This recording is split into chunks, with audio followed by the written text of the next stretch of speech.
Let's start with something simple, but not easy. When something irritates you, when someone disrespects you, when life presses in on your nerves and instincts, what's your first move? Most people react instinctively, emotionally, automatically, like a match to gasoline. It happens fast, without thought. And in that moment, without even realizing it, you give your power away. You hand over control of your inner state to the outside world. Now think about that. Really think. What if every time you react, you are volunteering your control to something or someone else? A rude driver, a delayed email, a coworker's tone, your partner's silence. Suddenly your peace, your clarity, your purpose, they're all up for grabs. Not because someone took them from you, but because you handed them over. It's the ability to feel the fire rising inside of you, and instead of letting it burn everything down, you sit with it, you observe it, and you choose not to let it lead. Now let's be clear, I'm not talking about suppression. This isn't about pretending you don't feel anger, fear, disappointment, or hurt. Those emotions are human. They're not the problem. The problem is when we confuse feeling something with obeying it. When we feel offended and believe that means we must respond, or we feel anxious and assume we have to act. Emotional discipline is what creates that critical pause, the space between emotion and reaction, where wisdom lives. Psychologically speaking, this is the foundation of self-regulation. It's the difference between being driven by your amygdala, your brain's threat response center, or being guided by your prefrontal cortex, the seat of reason, judgment, and higher thinking. Every reaction you don't give into is like a muscle flexed in the gym. Over time, that gap between trigger and response gets wider. You don't just become calmer, you become dangerous in the best possible way. Untouchable. Not because you feel nothing, but because you've learned how to channel it. Philosophers have been teaching this for centuries. The Stoics, for instance, believed that the ultimate form of power was self-mastery. Epictetus said, it's not what happens to you, but how you react to it that matters. That's not a motivational poster quote. That's a blueprint for control, for owning your life. Because the truth is, no one can control everything around them. The news, your boss, your past, the economy, those are all outside of you. But how you react? That's yours. Always. We live in a culture of overreaction. Every notification is a demand. Every disagreement is a war. We are constantly provoked, and often we comply. But reacting to everything means you're led by everything, and that's no way to lead your life. If you want to control your direction, you have to control your responses, especially when it's hard. Here's the reality. Emotionally reactive people are predictable, and predictable people are easy to manipulate. If I know that a certain word, a certain look, or a certain silence will throw you off your center, I can steer you anywhere. But if you're grounded, if you've trained yourself to observe before you respond, then you become less of a puppet and more of a presence. Think about the people you respect most, the ones who walk into a room and instantly command attention. They're not the loudest, they're the calmest, the most centered. The ones who don't react to nonsense because they're focused on substance. They've cultivated emotional discipline, not because they never feel anything, but because they've learned not to be ruled by what they feel. Now don't get me wrong, this takes practice, this takes awareness, it takes failing at it over and over again, and then showing up the next day determined to do better. It's not about perfection, it's about consistency. You train emotional discipline the way you train your body. You don't wait for the crisis to start preparing. You practice in the quiet moments. You catch yourself in traffic. You pause when your kid says something that frustrates you. You breathe when your phone rings with that person you'd rather not speak to. You resist the urge to prove your point in that text thread. You stop and ask yourself, do I want to win this moment? Or do I want to control my direction? And here's what's wild. When you stop reacting, you start seeing. You start noticing what others miss. You see patterns, not just provocations. You see intention behind words. You see opportunities where before there were only threats. Because when your mind is no longer clouded by reaction, it becomes a clear lens, and that lens changes everything. You see, emotional discipline isn't about being cold. It's not about becoming robotic or unfeeling. It's about becoming sharp, focused, intentional. It's about knowing the difference between what deserves your energy and what's just noise. It's about protecting your peace like it's sacred, because it is. So the next time something hits you, something sharp, sudden, unfair, don't ask, how do I feel about this? Ask, what do I want to do with this? That one shift changes the game. You go from victim to leader, from triggered to centered, from reactive to powerful. Let's be honest. Most of us spend an incredible amount of energy on things we can't control. We stress over how someone else perceives us. We spiral over a job interview that hasn't even happened yet. We check the news 5 times a day, hoping the world will suddenly stabilize. We obsess over outcomes, over reactions, over the million variables that fall completely outside our influence. And we wonder why we feel anxious, frustrated, burned out. But here's the simple truth. The more you try to control what's uncontrollable, the more you lose control of yourself. Now, I get it. It's human nature. We want certainty. We want to know how things will turn out. We want people to like us, timing to be perfect, and plans to go exactly how we envision them. And so we wait for perfect to occur.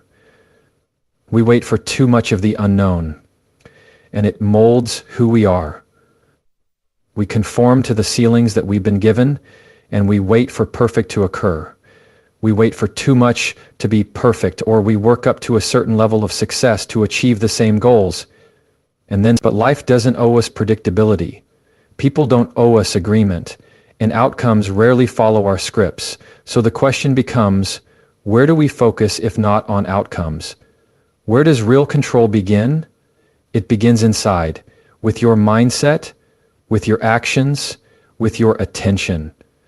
Psychologists talk about something called the locus of control, your internal compass that determines whether you believe events in your life are shaped by external forces or by your own choices. People with an internal locus of control tend to be calmer, more confident, more resilient, not because life treats them better, but because they focus on what they can do, even when everything else is uncertain. Let's bring this down to earth. You can't control the traffic, but you can control how you show up when you're late. You can't control what someone else says in a meeting, but you can control how you respond. You can't control whether someone likes you, but you can control how you carry yourself with consistency and self-respect. When you stop trying to fix or manage everything around you and instead anchor yourself to your own behavior, your own effort, your own standards, that's where strength lives. This mindset isn't just about managing stress. It's about reclaiming your power. When you start filtering your focus through the lens of what is mine to own, your life simplifies. The noise dies down. Because now you're not trying to steer someone else's ship, you're mastering your own. And there's a kind of dignity in that. There's clarity. You're no longer performing for approval. You're no longer chasing validation in places where it was never going to be offered. You realize that control is not about domination. It's about direction. It's not about forcing people to agree with you. It's about deciding who you want to be and aligning your actions accordingly. There's also freedom in it. When you release the pressure to fix what was never yours, you find space to create what is. Your energy stops getting siphoned into dead ends, gossip, grudges, overthinking, comparison. And that energy can now be invested into what actually moves your life forward. Your work ethic, your presence, your health, your boundaries, your mindset. Philosophically, this goes all the way back to the Stoics again. Marcus Aurelius wrote, "You have power over your mind, not outside events. Realize this, and you will find strength." He wasn't speaking in metaphors. He meant it literally. If you try to fight what is outside of your control, you become a slave to it. But if you turn inward, if you master what's yours, you rise above the chaos. And this isn't passive acceptance. This isn't just let it go without action. This is radical responsibility. It's about refusing to waste your time blaming circumstances, other people, or bad luck, and instead asking, what can I do next? It's not always fair, but it is always empowering. Let me give you an example. Say you're dealing with someone at work who's passive-aggressive, always undermining you subtly. Now sure, you can stew over it, you can replay every comment in your mind, you can wait for them to change or for someone else to notice and fix it, or you can decide how you want to handle it. You can document, address it directly, adjust your boundaries, protect your peace. That's what focusing on what you can control looks like in real time. It's active, it's deliberate, it's grounded in your power, not theirs. And here's the thing, when you start living this way, people notice. Not because you're controlling others, but because you're in control of yourself. You become the calmest person in the room. You stop reacting to every wave because you're anchored. People feel that. It's magnetic because it's rare. Now, does that mean you'll never be thrown off? No. You're human. Things will still catch you off guard.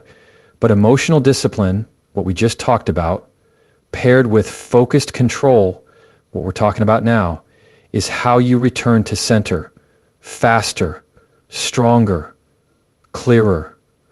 You'll still feel the weather, but it won't decide your direction. And that's the whole point. Control isn't about creating a life free of problems. It's about building a mindset that can handle problems. It's about trusting yourself, not because you think nothing will go wrong, but because you know who you'll be when it does. So the next time you feel that pull to overthink, to obsess, to fix everything and everyone, pause. Ask yourself, is this mine to control? If it is, act with clarity. If it's not, let it go without guilt. Let me tell you something most people get completely wrong. Silence is not weakness. We live in a world that rewards noise. We are constantly told to speak up, clap back, have the last word. We equate silence with submission, with passivity, with losing. But let's flip that idea on its head. Because the truth is, silence, when chosen deliberately, is one of the most powerful tools you'll ever learn to use. See, silence isn't about saying nothing. It's about saying something later, something smarter, or sometimes saying nothing ever. Because not everything deserves your voice. There's a difference between silence out of fear and silence out of strategy. The first is avoidance. The second is strength. Think about the last time someone pushed your buttons. Whether online, in a meeting, or at the dinner table. You felt that urge rise up, didn't you? That tightening in the chest, the instant mental draft of a comeback. You wanted to defend, explain, correct. That's the ego flaring. It wants to prove something. But silence? Silence says, I don't owe you my energy just because you're demanding it. That is power. Let's go deeper. Psychologically reactive communication is driven by the limbic system. The emotional center of the brain. It wants resolution right now. It wants relief. But that kind of instant reaction usually leads to regret. Silence, on the other hand, engages the executive functions of the prefrontal cortex. That's where emotional regulation lives. That's where long-term strategy is born. When you choose silence in a moment of emotional intensity, you're doing something rare. You're overriding the need for validation in the moment in favor of stability in the long run. You're saying, I am not controlled by you. I'm in control of me. There's a quote I think about often. Don't raise your voice, improve your argument. And sometimes improving your argument means not making one at all, especially when the conversation isn't about truth but ego. You've seen this, two people arguing, not to understand but to win, to be louder, sharper, more seen. But what if the win is not engaging at all? There's a certain calm, that comes from knowing who you are, from not needing to prove it at every turn. And that calm is intimidating. Silence makes people uncomfortable because it forces them to sit with themselves. And if they were looking to provoke you, your stillness disarms them. It takes away the one thing they were hoping to control, your reaction. Philosophers and spiritual leaders across cultures have always understood this. In Taoism, they talk about Wu Wei, the concept of effortless action, of knowing when not to act. In Christianity, there's the principle of turning the other cheek, not as surrender, but as discipline. In Buddhism, mindfulness teaches us that not every thought is worth voicing. Silence is universal in its power because it transcends the need to dominate. It speaks a language only the secure can understand. Now, I'm not telling you to stay silent in the face of injustice or to suppress your truth. That's not strength. That's fear wearing a mask. What I'm saying is choose your voice the way a master chooses their tools. Intentionally, purposefully. Not every situation deserves a reply. Not every insult deserves a response. Not every invitation to chaos needs an RSVP. When you speak from a place of calm rather than impulse, your words carry weight. People feel the difference. There's gravity in restraint. The person who doesn't need to speak every time they're provoked is the person you watch closely when they do speak. Because when they speak, it matters. Silence also gives you space. It's a filter. When you resist the urge to respond instantly, you allow your thoughts to settle, you gain clarity. You see what's really being said, not just what your emotions tell you is being said. And then take solace in the silence of the moment.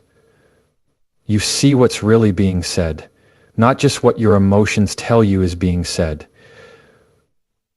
They tell you the truth of your situation. You see what's really being said. That moment of stillness becomes your edge. It's where you regain your footing, your insight, your authority. In conflict, silence is often your best move. Not as a weapon, but as a pause. A reset. It can de-escalate a fight, redirect a conversation, or simply protect your peace. And sometimes, silence is the boundary. The refusal to protect